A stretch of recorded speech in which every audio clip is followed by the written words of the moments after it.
Good morning everyone. आज का यह वीडियो मैं लेकर आई हूँ उन विद्यार्थियों के लिए जो इस महीने होने वाली रीट लेवल 2 एसएसटी के एग्ज़ाम में बैठ रहे हैं। बहुत से लोगों की डिमांड पर मैं ये वीडियो लेकर आई हूँ। वैसे मैं आरएस के लिए ही बनाना चाहती थी, बट कुछ लोगों की डिमांड थी कि मैं रीट पर भी एक वीडियो लेकर आऊँ। और ये कोई ऐसा वैसा वीडियो नहीं है। इस वीडियो में मैंने आपके पूरे सिलेबस को समेटते हुए, स्पेशली इतिहास पर फोकस करते हुए, आप लोगों के लिए महत्वपूर्ण क्वेश्चंस बना के लेके आई हूँ, जो राजस्थान बोर्ड की कक्षा 6 से लेकर कक्षा 12 की बुक्स में से आपके जो भी सिलेबस में टॉपिक्स है, उन सभी टॉपिक्स को कवर करने की मैंने पूरी कोशिश की है। तो आप लोगों ने अपना सिलेबस देखा हुआ ही होगा। तो उससे पहले कि हम क्वेश्चंस वगैरह स्टार्ट करें, मैं आपको इतिहास के बारे में कुछ बेसिक चीज़ें बता देना चाहती हूँ, क्योंकि जब तक आप इतिहास को बेसिक रूप से नहीं समझते हैं तब तक आप उसको रटने का ही कार्य करेंगे, आप उसको समझ नहीं पाएंगे। तो मूलतः है विद्यार्थियों, इतिहास को जो बांटा जाता है वो बांटा जाता है प्रागैतिहासिक काल, आधे ऐतिहासिक काल और ऐतिहासिक काल।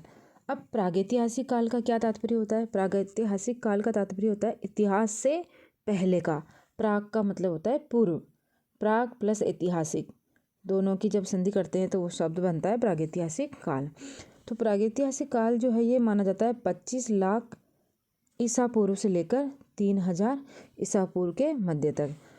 तो प्रागैतिहासिक काल जो है ये इतिहास को किस तरीके से अलग है ये इतिहास से, इसमें कोई भी लिखित साक्ष्य उपलब्ध न होने के कारण पूर्णतः ये पुरातात्विक साक्ष्यों पर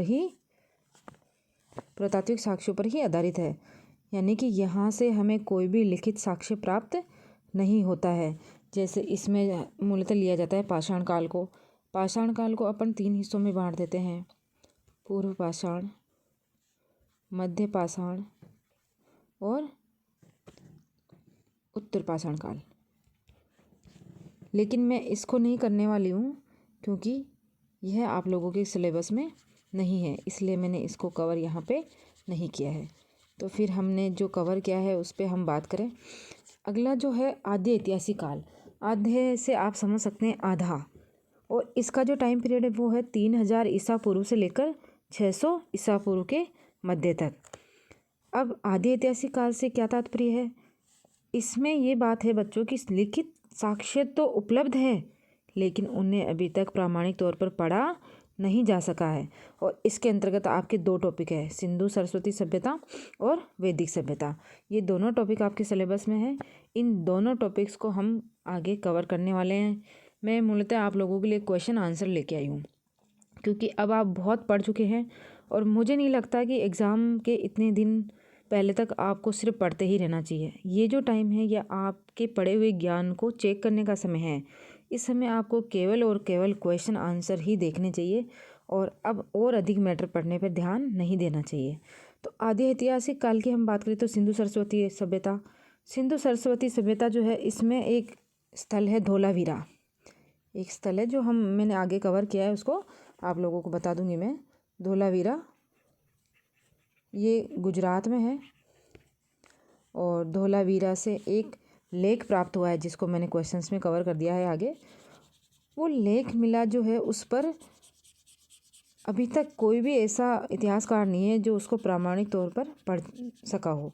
इस वजह से हम इस काल को क्या मानते हैं? आधे ऐतिहासिक, क्योंकि यहाँ पे लिखित साक्ष्य तो उपलब्ध है किंतु उन्हें अभी तक प्रामाणिक तौर पर पढ़ा नहीं जा सका है।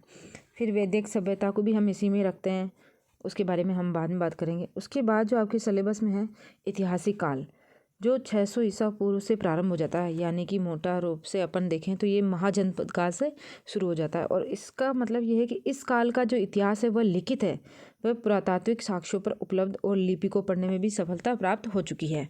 तो तीनों में आपको अंतर समझ में आ ही गया होगा। प्रागैतिहासिक काल वह है जिसमें कोई भी लिखित साक्ष्य उपलब्ध ही नहीं है। आधे ऐतिहासिक काल वह है जिसमें लिखित साक्ष्य तो उपलब्ध है किंतु उन्हें अभी तक प्रामाणिक तौर पर पढ़ा नहीं जा सका है। ऐतिहासिक काल वह है जहाँ पे इतिहास लिखित भी है और पढ़ा भी जा चुका है। इसमें तुम जो आप लोगों के सिलेबस में है वो है महाजनपद काल, जैन और बौद्ध धर्म, मौर्य, गुप्त साम्राज्य, गुप्तोत्तर काल और गुप्तोत्तर काल का ही ये भाग है। उसके बाद है मध्यकाल और आधुनिक भारत। इन सब पर मैं क्वेश्चंस लेके आप लोगों के लिए आऊँगी। आज के जो वीडियो में मैंने कवर किया है वो है सिंधु सरस्वती सभ्यता। इसके अलावा बाकी के टॉपिक्स पे मैं नेक्स्ट वीडियो में लेके आऊँगी। हम आगे देखते हैं।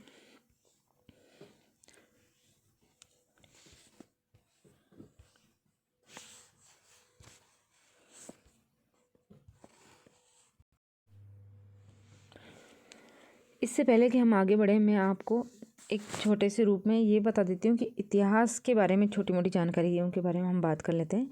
जैसे कि इतिहास विषय के बारे में हम जो देखते हैं वो ये है कि इतिहास का सर्वप्रथम उल्लेख कहाँ मिलता है? अथर्ववेद में। इतिहास शब्द जो है वो संस्कृत भाषा का शब्द है। इसका जो हम सिंधी विच्छेद अगर करेंगे तो इति है प्लस आस। इति का मतलब होता है ऐसा ही, है का मतलब निश्चित रूप से, और आस का मतलब था। अर्थात इतिहास का अगर हम संस्कृत भाषा में देखें तो इसका अर्थ होता है निश्चित रूप से ऐसा ही था। इसके अलावा अगर हम इसके अंग्रेजी शब्द की बात करें तो उसका जो शब्द लिया गया ये लिया गया ग्रीक भाषा से, और वो शब्द है हिस्टोरिया, और इसका शाब्दिक अर्थ होता है शोध से प्राप्त ज्ञान। इसका कहने का मतलब ये है, बहुत से लोग ये मानते हैं कि इतिहास है ही क्या, कहीं सुनी बातों का संग्रह ही तो है, कहानियाँ हैं।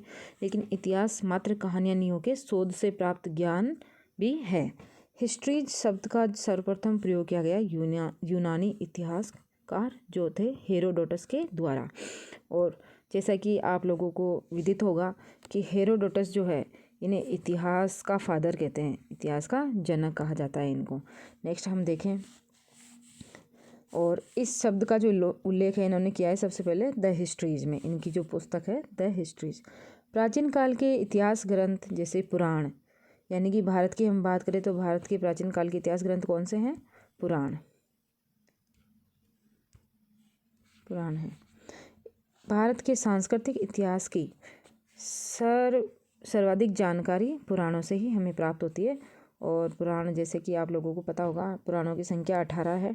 सबसे प्राचीनतम जो पुराण है वो मत्स्य पुराण है, और अन्य पुराण वायु पुराण, विष्णु पुराण, मार्कंडेय पुराण, और इस तरीके से आपको देखना है, क्योंकि आगे उनके बारे में हम चर्चा करने वाले हैं, इसलिए मैं अभी यहाँ उनको नहीं बता रही हूँ।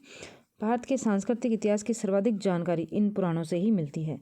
ये फ्यूचर टेंस में लिखे हुए हैं कि ऐसा होगा, उसके बाद वह राजा होगा। इस बारे में भी हम बाद में बात करेंगे। एक बार हम इसको थोड़ा आगे से देख लेते हैं। अगर भारत के इतिहासकार की बात करें तो भारत का प्रथम इतिहासकार है कल्हण। कौन है? कल्हण। ये आपको ध्यान रखना है। भारत का पहला जो विधिवत रूप से अगर किसी को इतिहासकार माना गया है जिसने निष्पक्ष होकर इतिहास का लेखन किया है वह कल्हण है, और इनकी पुस्तक है राजतरंगिणी। मूलतः कल्हण ने कश्मीर का इतिहास लिखा है, और कश्मीर के इतिहास में भी इन्होंने कश्मीर का जो वंश है लोहार वंश, इनके अंतिम शासक जयसिंह के बारे में लिखा है। वैसे देखा जाए तो इन्होंने महाभारत काल से लेकर और जयसिंह तक का इतिहास लिखा है। भारतीय इतिहास लेखन में कल्हण का राजतरंगिणी पहली प्रामाणिक पुस्तक मानी जाती है। यह आपसे पूछा जा सकता है। इसके अलावा कल्हण ने पक्षपात रहित होकर राजाओं के गुण व दोषों का उल्लेख किया है। कल्हण ने यह भी कहा है कि एक राजा को न्यायाधीश के समान होना चाहिए, जो बिना भेदभाव किए, एक लेखक को न्यायाधीश के समान होना चाहिए जो बिना पक्षपात किए जिस भी शासक के बारे में लिखे उसके गुण और दोष दोनों का ही वह उल्लेख करे। नेक्स्ट हम देखते हैं। अब यहाँ से मैंने आप लोगों के लिए कुछ जानकारी यहाँ पे रखी है। अब सिंधु घाटी सभ्यता के बहुत सारे नाम पढ़ने में मिलते हैं। कुछ लोग कहते हैं हड़प्पा सभ्यता है, कुछ लोग कहते हैं सिंधु घाटी सभ्यता है। अब ये इतने सारे जो नाम मिलते हैं इनके पीछे की कहानी क्या है मैं आपको जल्दी से बता देती हूँ। हड़प्पा सभ्यता क्यों कहा जाता है? प्रारंभ में जो पहला जो स्थान इसका खोजा गया था, यानी कि प्रारंभ में हड़प्पा से इस सभ्यता के अवशेष मिलने के कारण इसको हड़प्पा नाम दिया गया। अंग्रेज़ों के समय लाहौर तक जो रेल लाइन बिछाई जा रही थी उसके लिए पटरियों पे बिछाने के लिए ईंटें यहाँ से निकाली जा रही थी। तब उनको नहीं पता था कि यहाँ कोई सभ्यता दबी हुई है।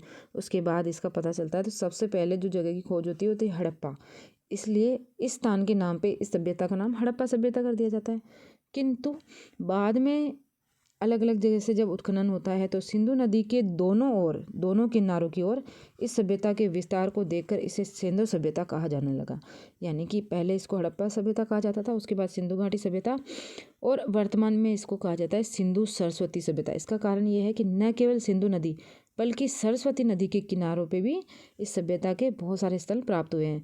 अब भारत में सरस्वती नदी के तट पर इस सभ्यता के अधिकांश स्थल केंद्रित होने के कारण इस सिंधु सरस्वती सभ्यता का नाम देने का इसको आग्रह किया जाता है। अब क्योंकि ये जिन नदियों के किनारे ये सभ्यताएं हैं विकसित हुई है, हमें उन नदियों के बारे में थोड़ा बहुत पता होना चाहिए। वैसे तो आप ये लोग ज्योग्राफी में पढ़ोगे आप लोग ये सिंधु नदी, तो उद्गम इसका होता है तिब्बत के कैलाश मानसरोवर के उत्तर में स्थित सेंगे खबब सिंगमुख हिमनद से। सरस्वती नदी इसका जो उद्गम होता है वो होता है शिवालिक की पहाड़ियों। वर्तमान में ये विलुप्त हो गई है। अब यहाँ से आप लोगों के लिए क्वेश्चन स्टार्ट हो जाते हैं जिनकी हम चर्चा करेंगे। भारतीय पुरातत्व सर्वेक्षण विभाग की स्थापना किसके निर्देशन में की गई थी? तो इसका उत्तर हो जाएगा कनिंघम। और कब अगर ये इसको ऐसे पूछ ले कि कब की गई थी तो आपको बताना है 1861 ईस्वी। हड़प्पा स्थल का उत्खनन कब और किसके द्वारा किया गया? तो हड़प्पा स्थल का उत्खनन जो है वो 1921 में दयाराम साहनी के द्वारा किया गया। मोहनजोदड़ो का जो है उत्खनन वो कब और किसने किया? तो इसका जो उत्खनन किया है वो है 1922 ईस्वी राखालदास बनर्जी। अब इनको आप लोगों को याद रखना है। इनको आप याद करोगे जैसे मोहन को कृष्ण भगवान से जोड़ लो, और हर कोई चाहता है कि कृष्ण भगवान मेरे भाई बन जाए तो उनके राखी बांधने की कोशिश करेंगे। इस तरीके से आप कोई भी ट्रिक बना के इनको आसानी से याद कर सकते हो। वो डिपेंड करता है कि आपको कौन सी ट्रिक ज़्यादा सूट करती है या फिर आप सीधे ही रटना पसंद करते हैं, ये आप पे डिपेंड करता है। सिंधु घाटी सभ्यता के अब तक खोजे गए स्थानों में लगभग कितने स्थल भारत में है? तो लगभग इसलिए लगाया है क्योंकि अभी होती रहती है नई नई खोजें और ये बढ़ते रहते हैं, इस वजह से हमने यहाँ पे लगभग लगाया है। हो सकता है कि उसके बाद जब ये बुक लिखी गई थी उसके बाद में और ये स्थल बढ़ गए हो, है ना। तो लगभग 917 जो है स्थान सिंधु घाटी सभ्यता के वो भारत में है। इसके अलावा पाकिस्तान में 481 और अफगानिस्तान में केवल 2 है, वो है सोरतगोई और मुंडीगाक।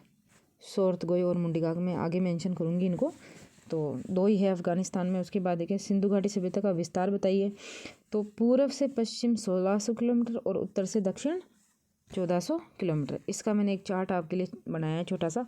अगर कहे इसमें 4 क्वेश्चंस आपके छुपे हुए हैं। अगर कहे कि सिंधु घाटी सभ्यता का सबसे उत्तर वाला स्थल कौन सा है या उत्तर विस्तार कौन सा है, तो मांडा एक जगह है चिनाब नदी के तट पर जम्मू में। अगर पूछा जाए कि दक्षिणी विस्तार क्या है सिंधु घाटी सभ्यता का, तो दैमाबाद है परवरा नदी के किनारे महाराष्ट्र में। अगर आपसे पूछ लिया जाए कि इसका जो है पश्चिमी विस्तार क्या है, तो सुतका गेंडोर एक जगह है दास्क नदी के तट पर बलूचिस्तान, जो कि पाकिस्तान का एक प्रांत है। और अगर पूछ लिया जाए कि पूर्वी विस्तार, तो पूर्वी के लिए आप बताएंगे आलमगीरपुर हिंडन नदी के किनारे उत्तर प्रदेश में। तो एक ही प्रश्न में आपके 4 प्रश्न छुपे हुए हैं। उसके बाद हम बात करें सिंधु सरस्वती सभ्यता में रथ की जो आकृति है वह कहाँ से प्राप्त हुई है? तो रथ की आकृति प्राप्त हुई है दैमाबाद महाराष्ट्र से, जो कि सिंधु घाटी सभ्यता का दक्षिणतम बिंदु भी है। सिंधु सरस्वती सभ्यता में विशाल स्नानागार कहाँ से प्राप्त हुआ है? मोहनजोदड़ो से। उसके बाद हम अगले क्वेश्चन की बात करें तो सिंधु सरस्वती सभ्यता में विशाल अन्नागार कहाँ से प्राप्त हुआ? तो स्नानागार तो केवल मोहनजोदड़ो से प्राप्त हुआ है, किंतु अन्नागार जो है वो हड़प्पा से भी प्राप्त हुआ है और मोहनजोदड़ो से भी। इसके बाद नेक्स्ट क्वेश्चन हम देखें।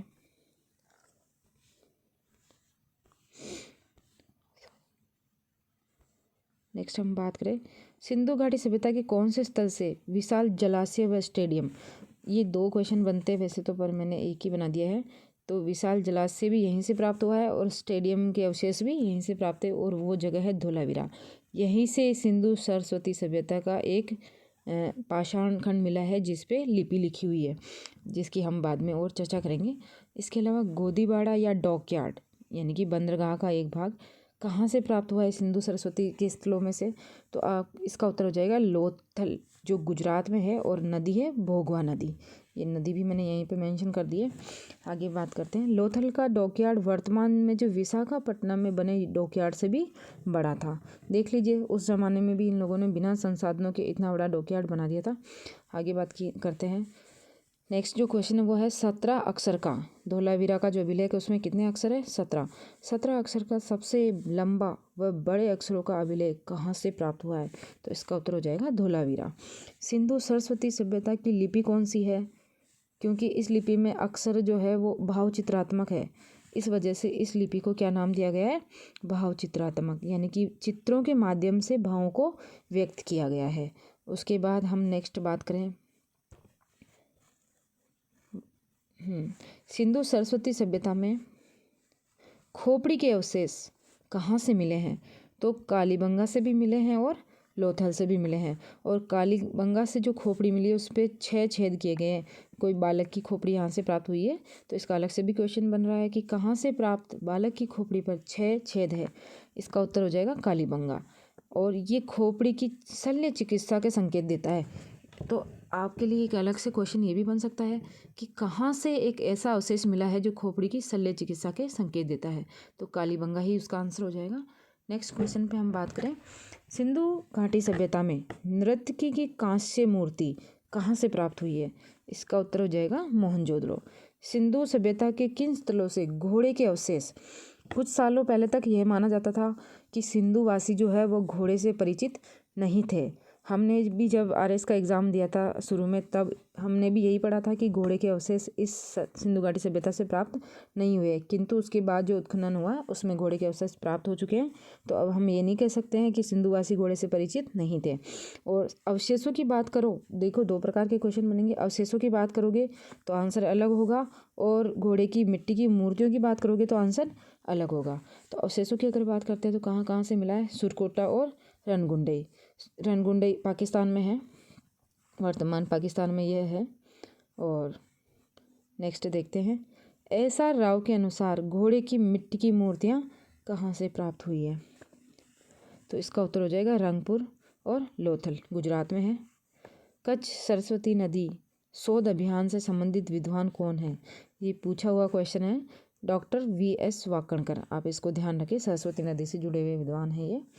आड़ी व तिरछी हल रेखाओं से जुता हुआ खेत कहाँ से मिला है? तो इसका उत्तर हो जाएगा कालीबंगा। दोहरी फसल का संकेत देता है ये, आड़ी और तिरछी, ऐसे भी है और ऐसे भी है, तो इसका मतलब है कि ये दोहरी फसल का संकेत देता है। मनके निर्माण के कारखाने कहाँ से प्राप्त हुए?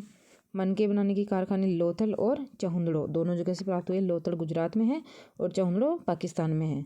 एक चीज़ का ध्यान रखें, चहुंदड़ो, मोहनजोदड़ो, जुदी जोदड़ो, ये दड़ो दड़ो जो शब्द आते हैं ये सारे पाकिस्तान में ही हैं लगभग, तो आप ऐसे भी ध्यान रख सकते हैं इनको। सिंधु सभ्यता की अधिकांश मोहरें किससे निर्मित है?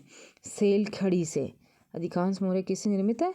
सेल खड़ी से। गांव के लोग जानते ही हैं कि सेल खड़ी क्या होती है। शहर के बच्चों का मुझे पता नहीं है वो सेल खड़ी से परिचित है या नहीं है। चूने जैसी सफ़ेद मिट्टी होती है जिससे गांव में मानने वगैरह बनाए जाते हैं।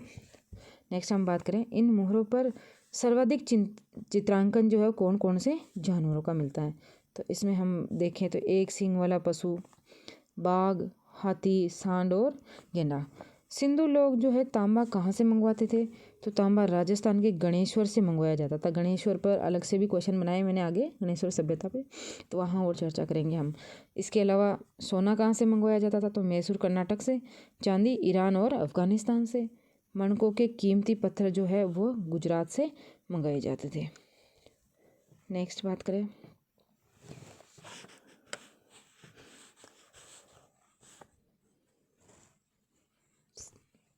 सिंधु सभ्यता के लोगों का व्यापारिक संबंध मेसोपोटामिया से भी था। इसकी जानकारी किससे प्राप्त होती है? तो मेसोपोटामिया से एक अभिलेख मिला है जिसमें लिखा हुआ है कि भाई सिंधु घाटी सभ्यता के लोगों का जो है व्यापार मेसोपोटामिया से भी होता है। और इसमें उन्होंने सिंधु वासियों के लिए एक शब्द का प्रयोग किया है, मेलुहा। इसके लिए नेक्स्ट क्वेश्चन बना दिया है। वैसे मेसोपोटामिया से प्राप्त एक अभिलेख में मेलुहा शब्द का प्रयोग किसके लिए किया गया है? तो सिंधु वासियों के लिए। सिंधु घाटी सभ्यता में परिवार के मातृत्वात्मक होने की जानकारी हमें कैसे प्राप्त होती है? तो इसका जो आंसर है वो ये हो जाएगा कि सिंधु घाटी सभ्यता से बड़ी मात्रा में मातृ देवी की मूर्तियाँ प्राप्त हुई है और इससे ये अनुमान लगाया जा सकता है कि ये परिवार जो थे वो मातृस्थात्मक थे। कहाँ से प्राप्त एक मूर्ति के गर्भ से एक पौधा निकलता हुआ दिखाया गया है। तो हड़प्पा से प्राप्त एक मूर्ति के गर्भ से एक पौधा निकलता हुआ बताया गया है और ये जो है ये इसके बारे में हम आगे और बात करेंगे। सिंधु घाटी सभ्यता से प्राप्त एक मोहर पर एक पुरुष आकृति पद्मासन में बैठी है। इसके दोनों तरफ कौन कौन से जानवर है? तो पद्मासन एक प्रकार से हमें योग के बारे में भी जानकारी दे रहा है कि उस समय में योग जो है वो प्रचलित था।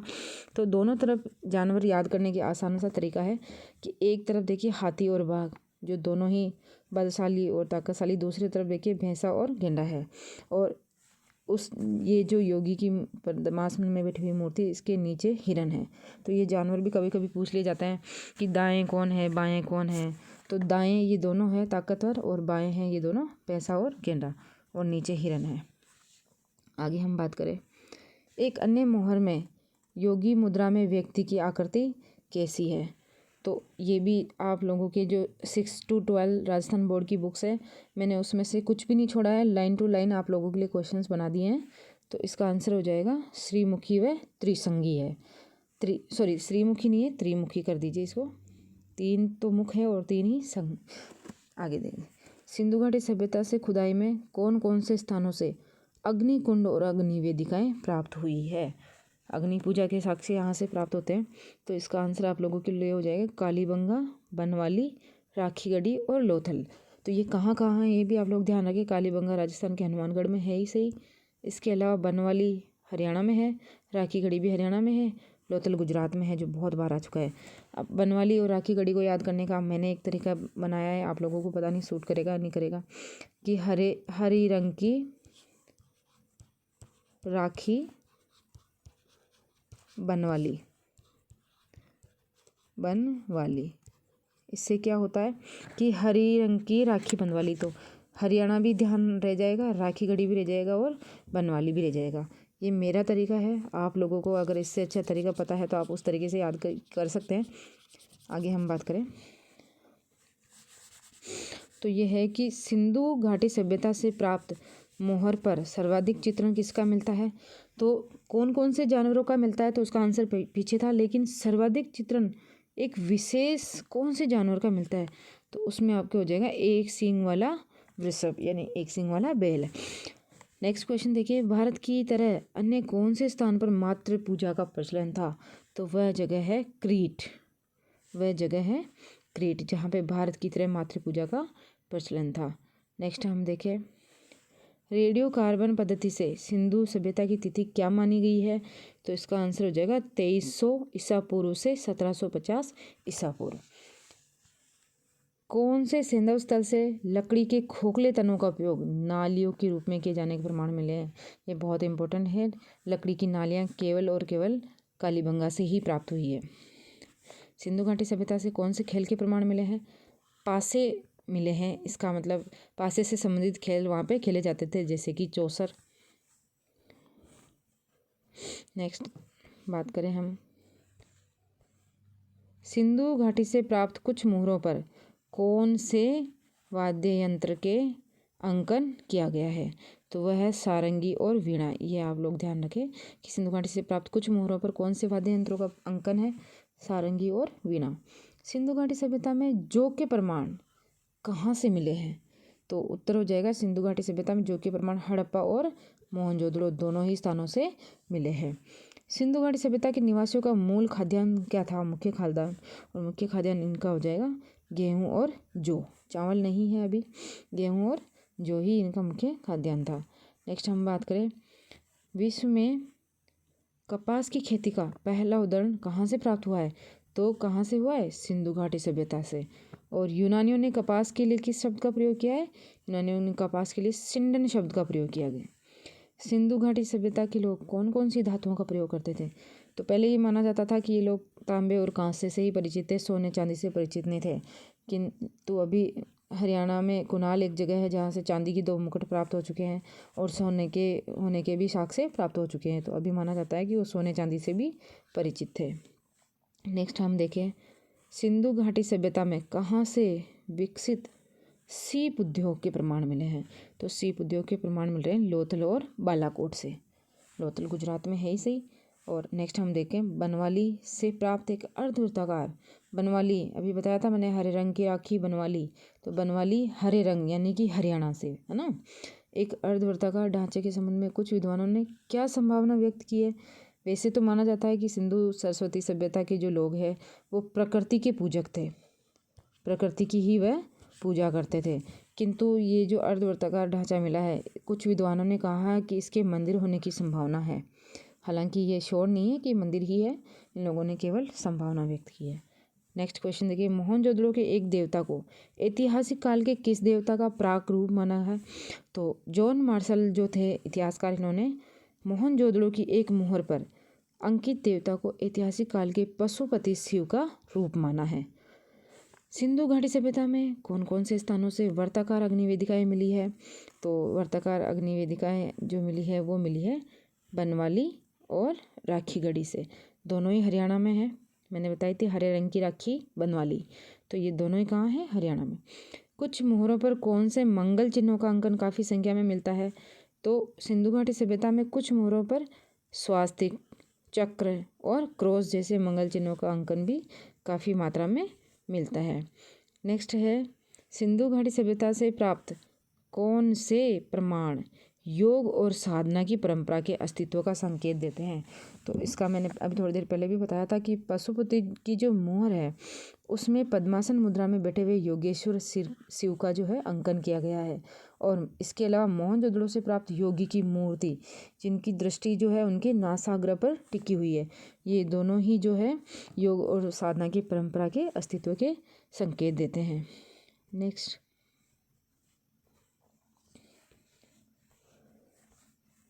आप कैसे कह सकते हैं कि सिंधु सरस्वती सभ्यता के निवासियों का जीवन शांति प्रिय था।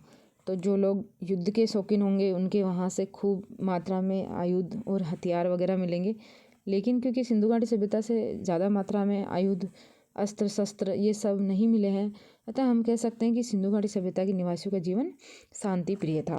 नेक्स्ट क्वेश्चन, सिंधु घाटी सभ्यता से प्राप्त मोहरों पर सर्वाधिक अंकन कौन से पशु का है। ये अपने आप में क्वेश्चन है। सर्वाधिक अंकन जो मिलता है वो मिलता है कुबड़ विहीन बैल का, कुबड़ विहीन बैल का। अभी वृषभ आया था थोड़ी देर पहले, वृषभ बैल एक ही बात है। मोहनजोदड़ो का अर्थ क्या होता है। मोहनजोदड़ो का अर्थ होता है मुर्दों का टीला। कालीबंगा की खोज कब और किसने की। तो कालीबंगा की खोज 1953 में अमलानंद घोष ने की। कहाँ की खुदाई से तौल के अनेक बाट मिले हैं। तो वो मिले हैं चहुंदड़ो और कालीबंगा से, चहुंदड़ो और कालीबंगा से। कहाँ से सीप की एक टूटी पटरी, जिसको हम लोग स्केल कहते हैं, सीधी लाइन खींचने के काम आता है, और वो प्राप्त हुआ है मोहनजोदड़ो से। नेक्स्ट क्वेश्चन है, सिंधु वासियों के व्यापारिक संबंध कौन कौन से देशों से थे। तो मूलतः इनके व्यापारिक संबंध थे मिस्र, सुमेरिया और सीरिया, मेसोपोटामिया। वो थोड़ी देर पहले आया था। नेक्स्ट हम बात करें, कालीबंगा सभ्यता का विकास कौन सी नदी घाटी में हुआ। तो आपको जो है ज़्यादातर ये ध्यान रखना होगा कि कौन सी जो सभ्यता है वो कौन सी नदी के किनारे विकसित होती है। तो इसकी एक मैं आप लोगों को ट्रिक बता दूंगी। ट्रिक तो क्या है, याद तो करना ही आप लोगों को पड़ेगा। जैसे रावी नदी इसके किनारे है हड़प्पा। अब नेक्स्ट बात करें कि सिंधु नदी, तो सिंधु के किनारे है आपका मोहनजोदड़ो, मोहनजोदड़ो। घग्गर नदी जो राजस्थान में है अपने, कालीबंगा, कालीबंगा। और नेक्स्ट है आपके लोथल, लोथल है भोगवा के किनारे। तो ये मोटे मोटे कुछ सिंधु सभ्यता के स्थल है जिनका आपको नदियाँ भी ध्यान रखनी होती है। तो घग्गर जो राजस्थान में है, क्योंकि घग्गर नदी ही बहती है उधर गंगानगर साइड में, तो ये आपको ध्यान रह जाएगा कि कालीबंगा इसके किनारे हैं। लोथल की बात करो तो भोगवा नदी। अब इसको मैंने जो याद किया था, मेरा तरीका अलग था। मैंने लोथल को लोफल कर दिया था कि लोफल भोगवा, इस तरीके से मैंने याद कर लिया था। सिंधु मोहनजोदड़ो ध्यान रखना होगा। रावी का हड़प्पा, अब मेरा अपना तरीका था, आप लोग अपने तरीके से इसको याद कर सकते हैं।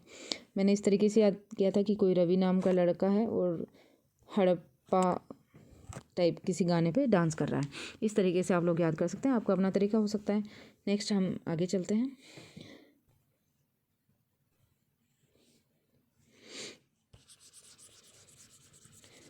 ये ट्रिक्स वगैरह जो होती है अपन स्वयं ही बनाते हैं तो ही अपने काम आती है, दूसरे की बनाई हुई ट्रिक्स कोई काम नहीं आती। इतिहास को बोझ ना समझे, उनको आप किसी न किसी ट्रिक से जोड़ के याद करने में आसानी का अनुभव करें। नेक्स्ट हम बात करते हैं। कुल मिला के ये है कि आपको कुछ कुछ नदियाँ भी ध्यान रखनी होगी कि कौन सी सभ्यता कौन सी नदी के किनारे हैं। जैसे आहड़ हम देखेंगे, आयड़ नदी के किनारे, गिलोन देखेंगे बनास नदी के किनारे, बागोर देखेंगे कोठारी नदी के किनारे। तो ऐसे ही कुछ कुछ चीज़ें आपको ध्यान रखनी होगी। कालीबंगा सभ्यता का विकास प्राचीन धृष्टवती और सरस्वती नदी घाटी में हुआ, जो वर्तमान में घग्गर नदी का क्षेत्र है। कालीबंगा सभ्यता कौन से ज़िले में है? कालीबंगा सभ्यता जो है वह राजस्थान के वर्तमान हनुमानगढ़ ज़िले में है। कालीबंगा का शाब्दिक अर्थ क्या होता है? कालीबंगा का अर्थ जो है पंजाबी भाषा में होता है काली चूड़ियाँ। कालीबंगा का उत्खनन कब और किसने करवाया? तो कालीबंगा का उत्खनन जो है, खोज तो अमलानंद घोष ने की थी, लेकिन उत्खनन जो है यानी कि खुदाई, ये 1961-62 में बीबी लाल और बीके थापर ने करवाई थी। कालीबंगा के उत्खनन से इस सभ्यता के कितने स्तर सामने आए? 5 स्तर सामने आए हैं। हो सकता है पूछ लें आप लोगों से स्तर, तो मैंने कुछ भी नहीं छोड़ा है, मैंने सब कुछ कवर कर लिया है। अगर आप ये टॉपिक्स अच्छे से कर लेते हो तो सिंधु घाटी सभ्यता में मुझे नहीं लगता कोई क्वेश्चन इसके बाहर जाने वाले हैं। नेक्स्ट हम बात करते हैं। कालीबंगा में मकान बनाने में मिट्टी के ईंटों को कैसे पकाया जाता था? तो धूप में पकाते थे, ये आपको ध्यान होना चाहिए। नेक्स्ट हम देखें। तो कालीबंगा में मकान बनाने में जो मिट्टी की ईंटें होती थी उनको धूप में पकाकर प्रयुक्त किया जाता था। कालीबंगा से प्राप्त बर्तनों का रंग कैसा है? कालीबंगा से प्राप्त बर्तनों का रंग लाल है, जिन पर काली और सफ़ेद रंग की रेखाएं खींची गई हैं। कालीबंगा से कौन कौन से साक्ष्य प्राप्त हुए हैं? तो कालीबंगा से खिलौना बैलगाड़ी मिली है, इसके अलावा हवन कुंड मिला है। अभी हमने बात की थी कि हवन कुंड और कहाँ कहाँ से मिला है, तो हरियाणा में से भी मिला है और गुजरात से मिला है, इसके अलावा कालीबंगा से मिला है। लकड़ी की नाली जो केवल और केवल कालीबंगा से प्राप्त हुई है। बेलनाकार जो मोहरें हैं, मेसोपोटामिया में भी ऐसी ही मोहरें पाई जाती थी, तो बेलनाकार मोहर जो है वो मिली है कालीबंगा से। आहड़ सभ्यता कौन सी नदी के तट पर प्राप्त हुई है? आहड़ सभ्यता जो है ये उदयपुर शहर के पास बहने वाली आहड़ नदी, या इसको आयड़ नदी भी कहते हैं, या इसको बेड़च नदी भी कहते हैं। ये आप राजस्थान का जब वो पढ़ेंगे ज्योग्राफी तो आपको ये पता चलेगा। इस नदी के 3 नाम हैं। धूलकोट यानी मिट्टी का टीला कौन सी सभ्यता को कहा जाता है? तो धूलकोट कहा जाता है आहड़ सभ्यता को। ठीक है, नेक्स्ट हम देखते हैं आहड़ सभ्यता का उत्खनन कब और किसके निर्देशन में होता है। तो हम नेक्स्ट देखते हैं कि आहड़ सभ्यता का जो उत्खनन है वो 1953 में अक्षय कीर्ति व्यास, अक्षय कीर्ति, अक्षय लगा दीजिएगा, अक्षय कीर्ति व्यास और उसके बाद रतन चंद्र अग्रवाल और HD सांकलिया के निर्देशन में हुआ। धूप में सुखाई गई ईंटों का प्रयोग कौन से स्थान पर करते थे? सॉरी, क्वेश्चन पूरा टाइप नहीं हो पाया जल्दबाजी में। धूप में सुखाई गई ईंटों का प्रयोग, ईंटों का प्रयोग कौन से स्थान पर करते थे? तो धूप में सुखाई गई ईंटों का व पत्थरों का प्रयोग आहड़ के लोग करते थे। लाल काले मिट्टी के बर्तन वाली संस्कृति का केंद्र किसको कहा जाता है? आहड़ को। आहड़ का दूसरा नाम क्या मिलता है? ताम्रवती नगरी। नेक्स्ट हम देखें गिलोन सभ्यता कहाँ और कौन सी नदी के किनारे हैं? तो इसका आंसर हो जाएगा कि गिलोन सभ्यता जो है वो राजसमंद में है, बनास नदी के किनारे। इसको बनास संस्कृति भी कहा जाता है। बनास संस्कृति के नाम से कौन सी सभ्यता को जाना जाता है? गिलोन को। बागोर सभ्यता राजस्थान के वर्तमान कौन से जिले में है? बागोर सभ्यता जो है ये राजस्थान के वर्तमान भीलवाड़ा जिले में है, कोठारी नदी के तट पे। और बागोर सभ्यता का उत्खनन कब और किसके द्वारा किया गया था? तो बागोर सभ्यता का उत्खनन किया गया था डॉक्टर VN मिश्र के निर्देशन में 1967 से 1970 तक। नेक्स्ट हम देखें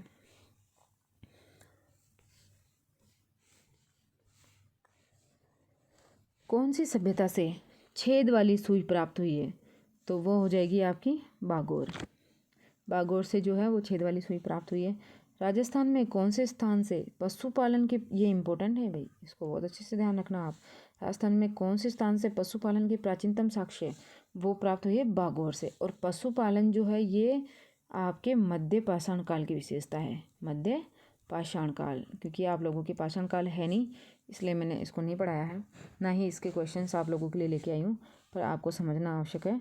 जैसे पूरा पाषाण काल, उसमें जो है वो खाद्य संग्राहक और शिकार पे ही अपना जीवन व्यतीत करता है, और पशुपालन जो शुरू करता है वो मध्य पाषाण में मनुष्य अपना पशुपालन शुरू कर देता है। नवपाषाण में काल में आके वो कृषि करने लग जाता है, और कृषि करेगा तो उसको स्थायी रूप से एक जगह पे रहना भी पड़ेगा, मिट्टी के बर्तन भी बनाएगा अनाज का संग्रह करने के लिए, और इसके अलावा पहिए का आविष्कार भी करेगा। तो ये सारी चीज़ें विशेषताएँ जो है वो नवपाषाण काल की है।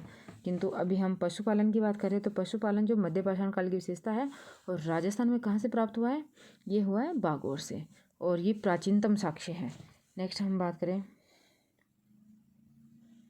गणेश्वर सभ्यता कहाँ और कौन सी नदी के तट पर है। अभी थोड़ी देर पहले गणेश्वर को हमने देखा था। तो गणेश्वर जो सभ्यता है वो सीकर के नीम का थाना में है, और नदी का नाम है कांतली नदी। कांतली नदी। गणेश्वर का उत्खनन कब और किसके द्वारा करवाया गया था, तो गणेश्वर का उत्खनन जो है वो रतन चंद्र अग्रवाल के निर्देशन में करवाया गया था। गणेश्वर से प्राप्त अत्यधिक मात्रा में तांबे के आयुध और उपकरण इसे कौन सी पहचान देते हैं। भाई गणेश्वर से जो अत्यधिक मात्रा में तांबे के आयुध और उपकरण प्राप्त हुए हैं, इस यहाँ से गणेश्वर से मछली पकड़ने के कांटे भी प्राप्त हुए हैं। ये सब जो है इसे ताम्रयुगीन सभ्यता में प्राचीनतम सिद्ध करते हैं। इसको ताम्रकालीन जो सभ्यताएं हैं उनकी जननी भी कहा जाता है। नेक्स्ट हम देखें क्रिस्प वर्णी मृदभांड कहाँ से प्राप्त हुए, तो ये आपके प्राप्त हुए हैं गणेश्वर से। नेक्स्ट देखते हैं भारत की सभ्यताओं की जननी किसे कहा गया है, गणेश्वर को। भीनमाल जालोर की सभ्यता का जो उत्खनन है वो किसने करवाया है, RC अग्रवाल ने। कौन से सभ्यता स्थल से रोमन एम्फोरा यानी कि सुरापात्र, रोमन एम्फोरा जो है सुरापात्र, दक्षिण भारत से तो बहुत बड़ी मात्रा में मिले हैं ये, लेकिन जैसे अरिकमेडु आप देखेंगे, रोमन व्यापार की चौकी कहा जाता था अरिकमेडु को, तो वहाँ से भी ये रोमन एम्फोरा प्राप्त हुआ है। एक यूनानी सुराही भी यहाँ से मिली है। ये मिले हैं भीनमाल जालोर से, जो क्या प्रमाणित करते हैं, जो इसके विदेशी व्यापार का केंद्र होने की पुष्टि करते हैं। भीनमाल का प्राचीन नाम क्या था, भीनमाल का प्राचीन नाम था श्रीमाल। लौह उद्योग के साक्ष्य कहाँ से प्राप्त हुए हैं, तो लौह उद्योग के साक्ष्य प्राप्त हुए ईसवाल नाम की जगह है उदयपुर में, वहाँ से। ये सभ्यता भी आपके राशन बोर्ड की बुक्स में दे रखी है, तो आप इसको भी ध्यान से देखें। नेक्स्ट हम बात करते हैं बेराट जयपुर की कौन कौन सी पहाड़ियों से हड़प्पा सभ्यता और मौर्य काल के अवशेष प्राप्त हुए हैं। तो 3 पहाड़ियों के नाम आपकी बुक्स में दिया हुआ है, पीचक पहाड़ी, भीम की डोंगरी और महादेव की डोंगरी। कौन से सभ्यता स्थल से गोल मंदिर और अशोक के स्तंभ के अवशेष प्राप्त हुए हैं, तो इसका भी आपका आंसर हो जाएगा बेराट। इसके अलावा जो बेराट से एक भाब्रू विलेख मिला है, जिसमें मौर्य सम्राट अशोक को बौद्ध धर्म का अनुयायी बताया गया है, और बौद्ध धर्म के जो 3 त्रिरत्न हैं उसमें उसकी आस्था प्रकट की गई है। नेक्स्ट देखते हैं अशोक के बौद्ध धर्म का अनुयायी होने का सबसे पुख्ता प्रमाण कहाँ से प्राप्त हुआ है, बेराट के समीप भाब्रू विलेख से। बालाथल उदयपुर में किसके निर्देशन में उत्खनन किया गया, तो यहाँ पे आंसर हो जाएगा VN मिश्र। रंग महल कहाँ है, हनुमानगढ़ में है। निम्नलिखित को सुमेलित कीजिए। एक्चुअली ऐसा आपके क्वेश्चंस आ जाएंगे, तो आपको उसको सुमेलित करना है, या फिर ये बताएंगे निम्नलिखित में से कौन सा असत्य है। तो इस तरीके के प्रश्न के लिए भी आपको मेंटली प्रिपेयर होना पड़ेगा। तो ये मैंने तो इनको सीधा सीधा लिख दिया है, जो जहाँ है उसको वहीं लिखा है।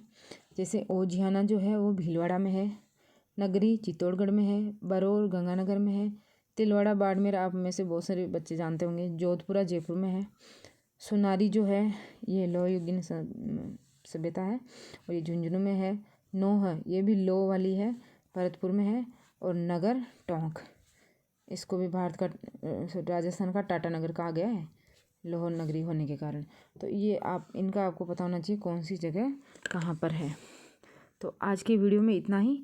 अगर आपको ये वीडियो पसंद आया और आपको लगता है कि आपके जो है रीट लेवल 2 SST के लिए ये लाभदायक है, तो आप इसको ज़्यादा से ज़्यादा मात्रा में शेयर करें। इस वीडियो को शेयर करने के साथ ही आपको इस चैनल को सब्सक्राइब भी करना है, और लाइक और कमेंट करना नहीं भूलें, और मुझे बताएं कि अगर आपको ये क्वेश्चंस काम के लगते हैं तो मैं आगे वाले टॉपिक्स में भी इसी प्रकार से क्वेश्चन बना के आप लोगों के लिए लेके आऊँगी। मैं फिर से कहना चाहती हूँ कि अगर आप अभी भी पढ़ रहे हैं तो प्लीज़ बुक्स को रख दीजिए, आपको अब जो समय बचा है इसमें ज़्यादा से ज़्यादा प्रश्न को सोल्व करने की प्रैक्टिस करनी है, क्योंकि कितना भी पढ़ लो जब आप पेपर करते हो तभी आपका असलियत से पाला पड़ता है कि वास्तव में प्रश्नों को कैसे किया जाता है, वरना आपका पढ़ा हुआ भी गलत हो जाएगा, आपको पता भी नहीं चलेगा। इसलिए अभी आप किसी भी विषय में आपको पढ़ना है तो उसमें इतिहास के लिए मैं सभी टॉपिक्स के क्वेश्चंस आप लोगों के लिए एग्ज़ाम से पहले ले आऊँगी। बाकी विषयों में भी आप इसी पैटर्न को फॉलो करें, पुराने क्वेश्चंस इकट्ठे करें और उनको एक बार देखिए। Thank you.